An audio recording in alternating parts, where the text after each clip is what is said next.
Life with Mark was like living in a dream. We had a beautiful house in the suburbs, a circle of lovely friends, and everything seemed just perfect.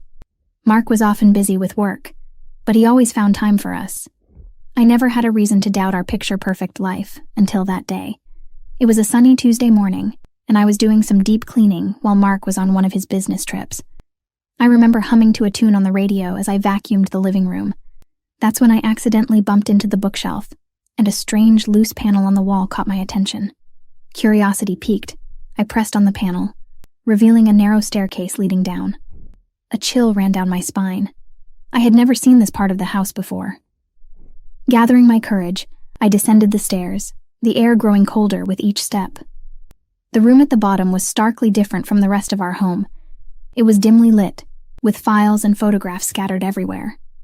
My heart raced as I picked up a photo.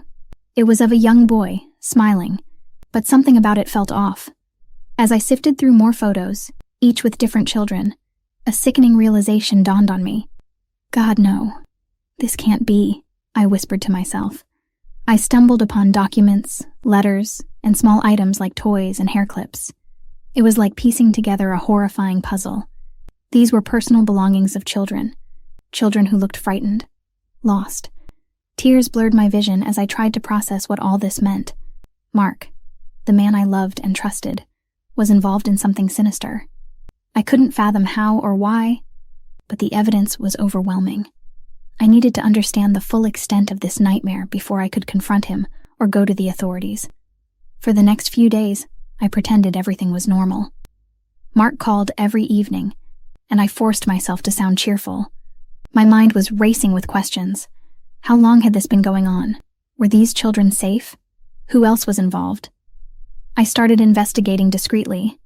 I went through Mark's study, his personal files, his computer. I found names, dates, and transactions that made no sense. The more I found, the more my world crumbled around me. Jane, you're being quiet. Is everything okay? My friend Lisa asked over coffee one day. I couldn't tell her, not yet. I feared for her safety too. Yeah, just tired, you know, I lied, offering a weak smile. That night, I lay awake, staring at the ceiling. I thought about going to the police. But what if Mark found out? What if he was dangerous? I needed a plan, something foolproof. The following evening, when Mark called, I decided to probe a little. Hey, honey, I was cleaning the basement and noticed a locked door. What's behind it? I asked, trying to sound casual. There was a brief silence before he answered. Oh, that's just an old storage room. Nothing important. I'll show you when I get back, Mark said, his voice unusually steady. I knew then that he was lying. The weight of his deceit was suffocating. I had to act, but I had to be smart about it. I needed evidence that was irrefutable. I decided to reach out to someone who could help, someone outside our circle. The next day, I made an appointment with a private investigator. As I sat in the dimly lit office explaining everything, I felt a mix of fear and determination. I wasn't just doing this for myself anymore. I was doing it for those children, for their families who might be out there, searching for them. We'll handle this with utmost confidentiality, the investigator assured me. We need to tread carefully. As I left his office, a sense of purpose steadied my shaking hands. I was no longer just Jane, the trusting wife. I was a woman on a mission, ready to face whatever dark truths lay ahead. Life took on a surreal edge as I embarked on my clandestine investigation into Mark's activities. Each day felt like a page from a thriller novel, except it was my life, and the stakes were terrifyingly real. I started tailing Mark under the guise of running errands. I noticed his frequent visits to a secluded warehouse on the outskirts of town. The place was nondescript, but something about it sent shivers down my spine. I needed more information, and I knew I couldn't do it alone. That's when I met Detective Sarah Jennings. She was a local detective known for her tenacity and sharp mind. I approached her at the police station, my heart pounding with a mix of fear and determination. Detective Jennings, I believe I have information about a serious crime, I began, my voice barely above a whisper. She studied me for a moment, then gestured to a private room. Let's talk where we have more privacy, she said, her tone professional yet kind. In the privacy of the interrogation room, the floodgates opened. I told her everything, about the hidden room, the photos, the documents, and Mark's visits to the warehouse. Mrs. Smith, this is a serious allegation. Do you have any evidence to support this? Sarah asked, her eyes piercing. I handed her copies of what I had found. I can't make sense of it all, but I know it's something illegal. Sarah sifted through the papers meticulously. Some of these children match missing persons reports from the past few years, she said, her voice laced with concern. We need to investigate this discreetly. Your husband cannot know about this. The gravity of the situation weighed heavily on me. I was torn between the life I thought I had and the ugly truth that was unraveling. Over the next few days, Sarah and I worked together, piecing together the puzzle. We discovered that several local children had gone missing, their cases unsolved and cold. One evening, as I sat across from Sarah in a dimly lit diner, I confessed my inner turmoil. I can't believe Mark could be involved in something so heinous. I loved him, trusted him. How could I have been so blind? My voice cracked, heavy with grief and betrayal. Sarah reached across the table, her hand offering a comforting squeeze. Jane, you're not responsible for his actions. You're doing the right thing now, and that's what matters. But the guilt and confusion clung to me like a second skin. I was living a double life, the dutiful wife at home and the determined investigator outside. One night, I confronted Mark indirectly, trying to gauge his reaction. Mark, I heard something disturbing today. Some children from our area have gone missing. Have you heard anything about it? My voice was steady, but my hands trembled. He looked up from his dinner, his expression unreadable. That's terrible, Jane. But you know how the media exaggerates these things. I'm sure they'll turn up. His casual dismissal sent a chill down my spine. It was clear he knew more than he let on. I needed to push further, but carefully. As the investigation deepened, so did my resolve. With each passing day, the facade of our perfect life crumbled, revealing a darkness I never imagined. I was walking a tightrope between my loyalty to the man I married and my moral compass, urging me to seek justice for those innocent children. Every night, as I lay beside Mark, I felt like a stranger next to him. The man I thought I knew was a mask, and behind it lurked a monster. But I had to keep my fear and disgust hidden. I had to play the part until we had enough to bring him to justice. Jane, be careful. We're dealing with something bigger than we initially thought, Sarah warned me during one of our secret meetings. This could be part of a larger criminal network. Her words echoed in my mind as I prepared for the next phase of our plan. Uncovering the truth was no longer just about exposing Mark. It was about bringing down an entire criminal underworld that preyed on the innocent, and I was at the heart of it, a reluctant heroine driven by a quest for justice. The day I confronted Mark was the longest day of my life. My heart was a tumultuous sea of emotions, anger, fear, betrayal, but beneath it all was a steely resolve. I couldn't let him get away with this. I waited for him in the living room, the evidence spread out before me like a damning mosaic. When Mark walked in, he was all smiles, but his smile faltered as he saw the photos and documents scattered on the coffee table. What's this, Jane? What are you doing with these? I stood up, my voice firm. We need to talk about the children, Mark. The missing children.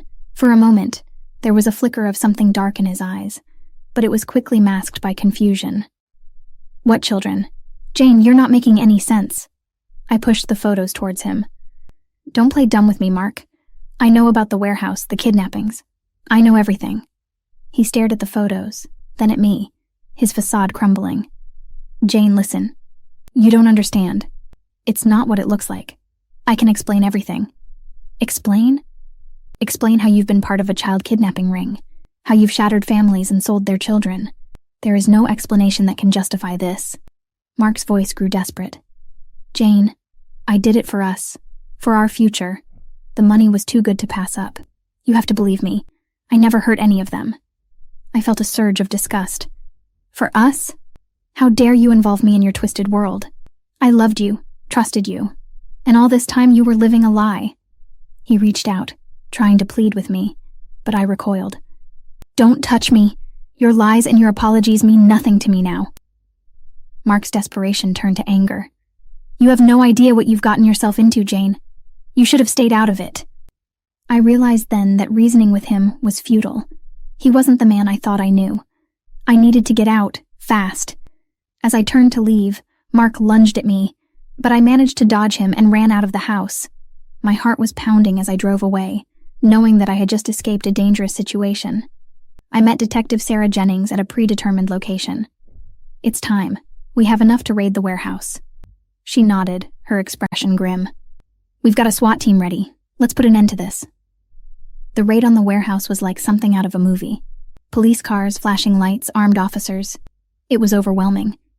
But amidst it all, my only thought was about the children we were there to rescue. We burst into the warehouse, and it was chaos.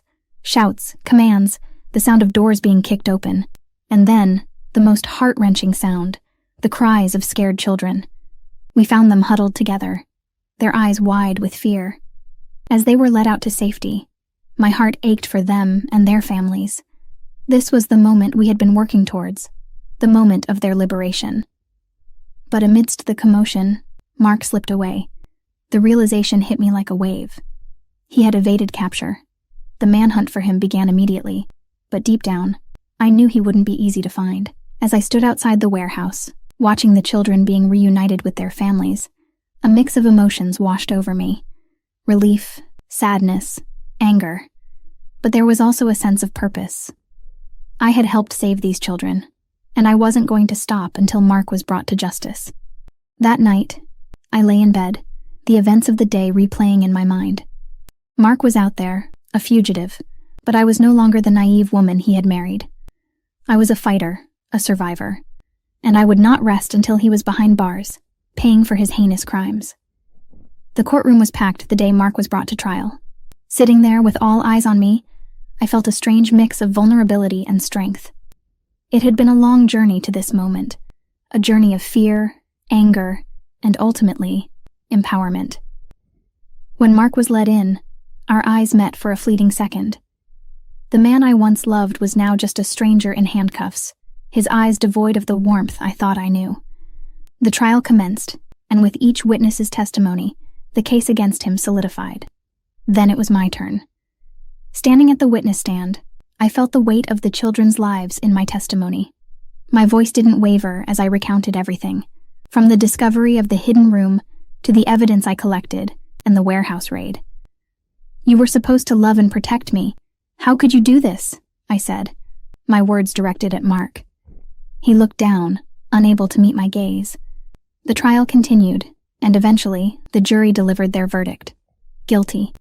The sound of the judge's gavel was like a bell tolling the end of a dark chapter in my life. Mark was sentenced to a long prison term, justice served for his unthinkable crimes. In the aftermath of the trial, my life became a whirlwind of media attention and public sympathy. I was lauded as a hero, a brave woman who brought down a criminal. But inside, I was still grappling with the betrayal and the shattered remnants of my marriage. I spent long nights reflecting on everything that had happened. The love I had for Mark was replaced by a resolve to make a difference. I couldn't undo the past, but I could shape the future. I started working with organizations that helped families of missing children. My experience, as harrowing as it was, gave me a unique perspective and a deep empathy for those who had lost their loved ones. "Your story gives us hope," a mother told me during one of the support group meetings. Her words were a balm to my soul. Helping others was my way of healing, of moving forward. As I embarked on this new chapter in my life, I often thought about the children we rescued. Their resilience inspired me. They had faced the darkest side of humanity and emerged with a spirit unbroken. One evening, as I walked by the park, I saw children playing, their laughter a sweet melody in the air. They were carefree, innocent, and safe, a stark contrast to the horrors I had uncovered. In that moment, I realized I had found my calling. My journey had led me here, to a place where I could make a difference, where I could turn my pain into purpose.